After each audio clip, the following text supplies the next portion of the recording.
Beza magnetic tripod tu macam mana? Okey, sekarang ni TNW dia ada keluarkan satu mini quadripod yang baru. Kalau sebelum ni kita gunakan grip macam ni untuk kita pegangkan phone, tapi sekarang ni digunakan MagSafe. So kalau phone korang ada MagSafe, contohnya macam phone ni dia ada MagSafe, boleh terus lekatkan macam ni. Tapi kalau tak ada MagSafe, tak ada masalah sebab dia ada bagi juga satu ring. Ya, ring ni korang boleh lekatkan dekat phone korang yang tak ada MagSafe ataupun casing handphone yang tak ada MagSafe dan boleh terus lekatkan macam ni. Apa yang saya cakap MagSafe ni sebab dia ada satu siku kat sini. So siku ni akan membuatkan mudah untuk kita adjust kedudukan handphone sama ada nak ke tepi macam ni ataupun terus ke atas macam ni. Dan dia punya MagSafe pun kita boleh gerakkan atas bawah.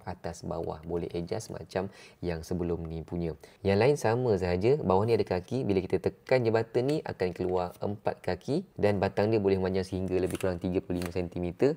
Boleh jadi sebagai stand holder, boleh jadi sebagai grip holder, boleh juga jadi sebagai selfie stick. Tapi yang MagSafe ni lagi best lah sebab kita boleh adjust sama ada kita nak buat phone kita macam ni ataupun phone kita ke tepi begini. Sebab dia tambahan siku dekat bahagian sini. So guys, apa lagi? Kalau korang nak pakai, link ada kat bawah. Nak yang grip macam ni pun boleh, nak yang MagSafe pun boleh juga. Kedua-duanya memang sangat awesome.